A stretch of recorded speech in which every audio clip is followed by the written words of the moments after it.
Bienvenue sur cette nouvelle vidéo où aujourd'hui nous allons intégrer le style de notre FaceMatch. Je me retrouve dans mon répertoire FaceMatch sur mon workspace.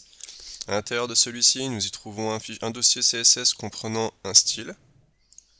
Également un dossier photo comprenant des photos.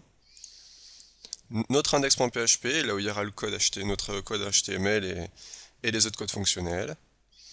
Et nous avons également un loader.gif pour les chargements des photos. Voilà. Donc sans plus attendre, nous nous retrouvons sur Sublime Text. À tout de suite. Et on se retrouve dans notre index.php. Ça y est, c'est parti, on commence.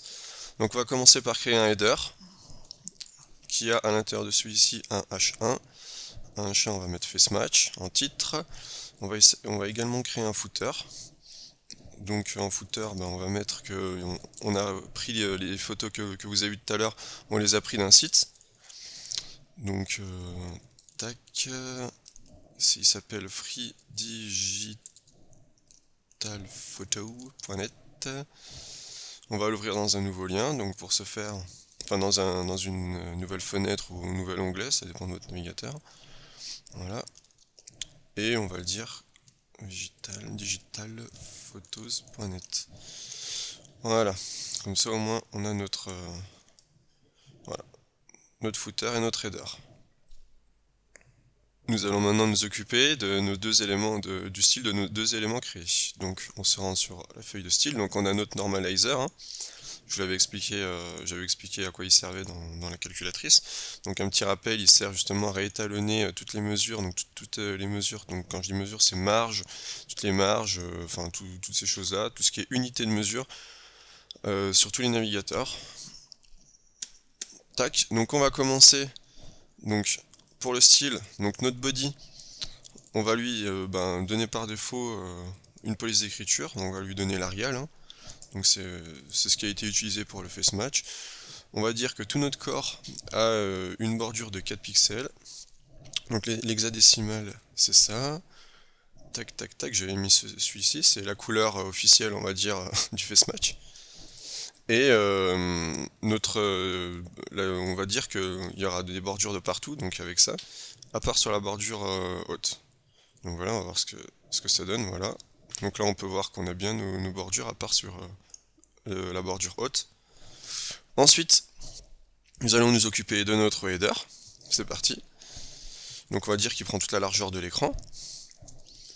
Avec comme background color, la même couleur que notre bordure. On va dire que la police d'écriture est blanche. On va centrer également le text center. Oulala. On va mettre text align center. On va centrer également notre texte dans notre header, donc dans notre en-tête, et on va donner une marge. Voilà, là on va donner une marge. Alors je m'étais trompé pour le face match, pour la calculatrice, j'avais confondu les marges. Donc là, c'est bien la marge intérieure. Voilà, la marge intérieure de 16 pixels ici, de bas, 16 pixels de haut. Voilà. Tac, ensuite, notre footer. Pouf. Donc notre footer, on va également lui dire qu'il est centré, enfin que son texte sera centré.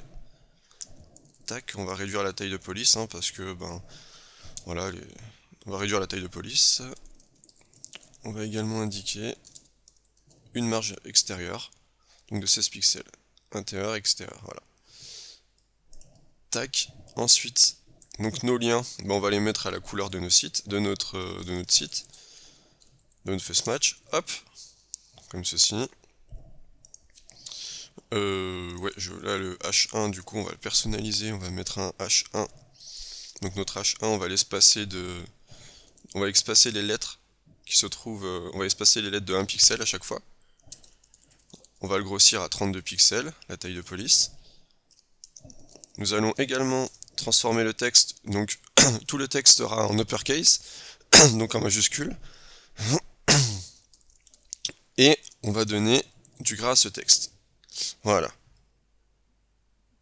Maintenant que nous avons réalisé notre en-tête et notre pied de page, nous allons nous occuper d'écrire ce que Zuckerberg avait mis, ces petites phrases qu'il avait mis pour son face match. Donc ça va être un paragraphe, donc hop, avec un ID. Voilà ce qu'il a mis. Ensuite, on va faire la même. Donc ça, j'ai mis un ID second. Tac. Donc hop. Donc qui est la plus... la plus haute, hein, qui est la plus chaude. Tac. Donc click to choose.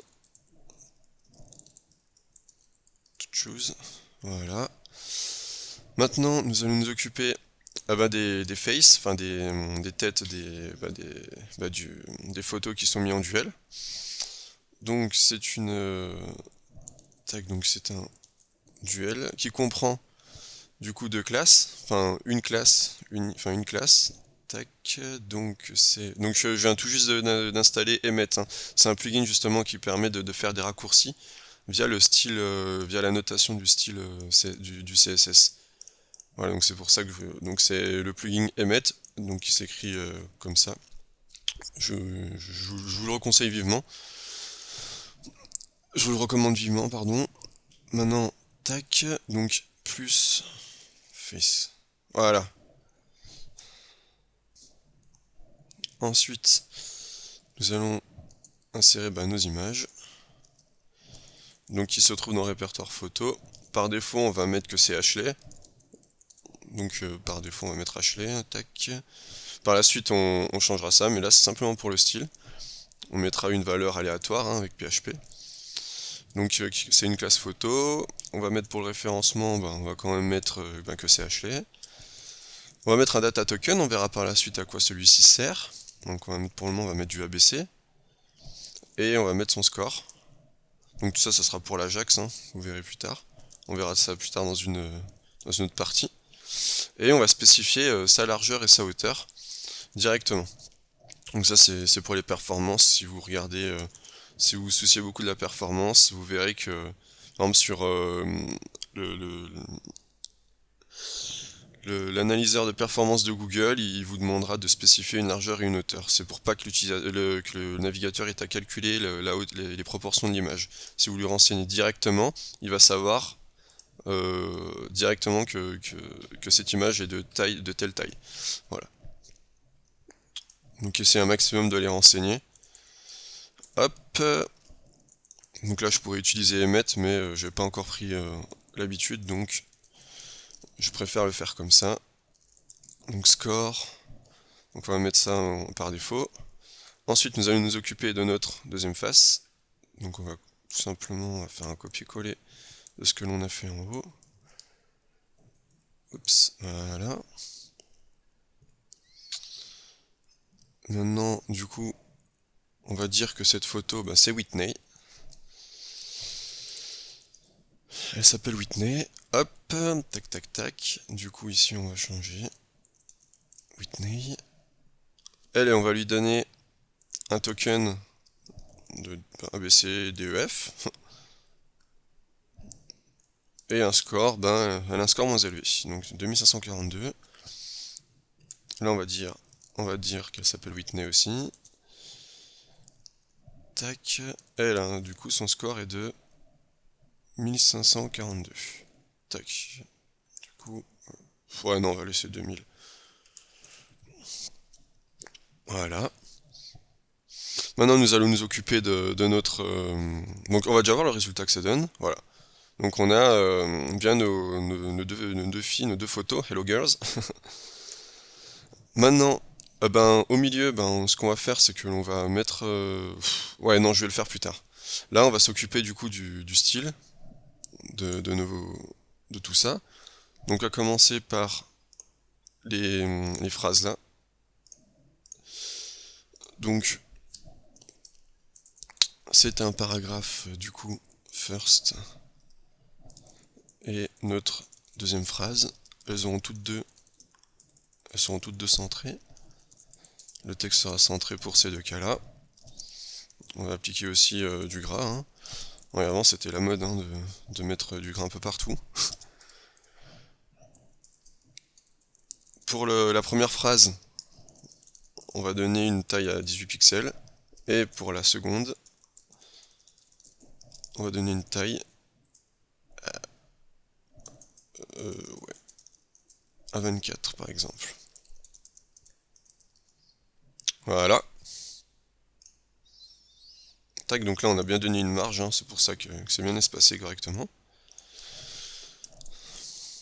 Maintenant, sur notre conteneur dual ici, donc qui contient, donc qui a comme contenu nos deux photos, on va le centrer. Donc nos photos maintenant. Alors on va s'occuper de nos photos, on va les mettre en display inline block pour qu'elles soient alignées déjà. Voilà. On va donner également une marge. Oups.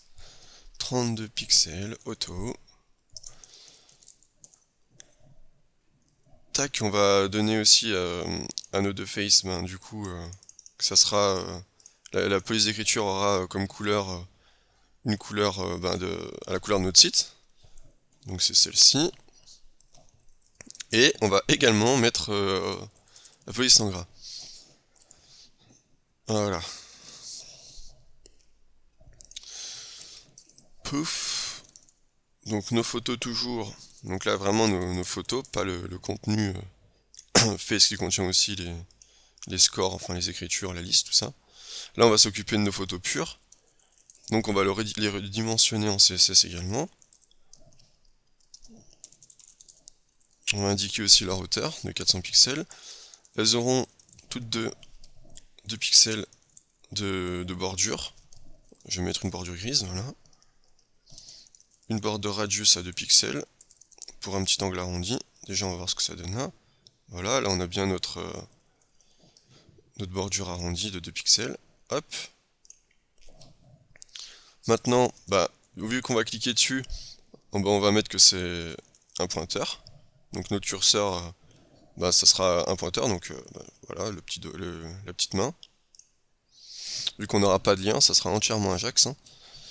Donc je mettrai pas un lien avec des paramètres get ou post, enfin tout ça en PHP, ça sera du full Ajax, vous verrez par la suite. Maintenant nous allons faire une petite couleur, enfin un petit over, donc un petit effet de survol à ces photos là. Tac, donc ces petits effets de survol, qu'est-ce que c'est? Ce sera tout simplement un changement de bordure, donc de couleur, je veux dire. Hop, tac tac, donc voilà. Bon, c'est plus simple si on les anime. Donc si on les anime, je vais faire une petite transition, WebKit transition, donc on va mettre ça à 0,3 pixels. Voilà, on va appliquer ça à tous les navigateurs, hein. Donc à Mozilla, à Microsoft, oups, donc Internet Explorer, et à Opera. Transition, mince, j'ai oublié, ouais. Du coup, j'ai oublié quelque chose. Tac, c'est transition, oups, duration. Voilà, là c'est déjà un peu plus joli. Pour notre effet de survol. Maintenant nous allons nous occuper de nos listes. Donc quand je dis liste, c'est nos petites puces là. Notre liste, donc notre liste. On va lui donner un espacement déjà de... Non, ça sera dans le Eli qu'il faudra faire ça. On va dire, on va pas leur appliquer de petites puces. Donc on va dire qu'elle a un list style unknown. Et on va les espacer de 16 pixels par rapport à la photo. Nous allons également, tac, Eli. Donc là on va appliquer une line height à 24 pixels. Donc l'espacement qu'il y a entre chaque voilà, entre chaque ligne, on va dire, de la liste. Voilà. Maintenant, on va mettre un petit OR pour dire qu'il faut choisir cette fille ou cette fille là. Donc on va le mettre justement au milieu. Donc hop, faut vraiment que je m'efface à ce emmet, parce que ça, en temps de développement ça sera déjà mieux. Voilà, donc on a notre OR là, mais on veut que ça reste aligné. Donc on va personnaliser ce style là, on veut que ça reste en ligne. Donc dans notre conteneur dual, notre petit middle, donc notre petit OR, on va lui attribuer également du gras. On va dire qu'il a un vertical align de 258 pixels, donc là j'avais vraiment fait ça, genre, j'avais vraiment précisé cette valeur là pour que ça soit bien aligné, bien centré verticalement. Et on va également dire que ça reste en ligne. Et on va attribuer les espacements de 16 pixels, donc ici 16 pixels, ici 16 pixels aussi. Voilà, donc le vertical align il va jouer sur, par exemple, si je mets 100, vous voyez que là il descend. Voilà. Voilà, maintenant qu'est-ce qu'il reste à faire? Le loader. Bon, on va de suite nous occuper de ce loader. Donc c'est une image. Donc rappelez-vous du loader.gif. Hein. Tac, comme alt on va mettre chargement. Donc si l'image n'est pas encore chargée, ça sera chargement qui sera affiché par défaut. Tout comme ici, si l'image n'est pas chargée, ce sera Ashley. Et ici Whitney. Voilà. On va également lui préciser sa largeur et sa hauteur, comme pour les images au-dessus, et on va lui dire qu'elle a comme ID loader. Voilà. Voilà. Donc là, on a notre loader qui est ici. Donc on va lui attribuer un style, à ce loader là. Déjà, on va lui dire que c'est une position absolute, pour qu'il puisse se balader un peu partout. Voilà, il peut se balader un peu partout à l'écran. Sans impact avec les autres éléments. On va lui dire qu'il a un top, donc du coup, du haut de l'écran, du haut de notre document, jusqu'ici, il a 418 pixels qui les séparent. Voilà. Et on va faire un margin left de moins 65 pixels. Voilà, pour qu'il soit centré vraiment au niveau du hors. Et enfin, par défaut, ce qu'on va dire, c'est qu'il s'affiche pas, parce que nous, on veut le principe de notre loader, c'est qu'il s'affiche pendant qu'il y a le chargement des images. Donc, on va tout simplement dire qu'il s'affiche pas et on le raffichera via jQuery. Voilà. Cette vidéo est à présent terminée. On se retrouve pour la prochaine vidéo concernant l'architecture de notre base de données. En attendant, portez-vous bien et à la prochaine. Salut tout le monde!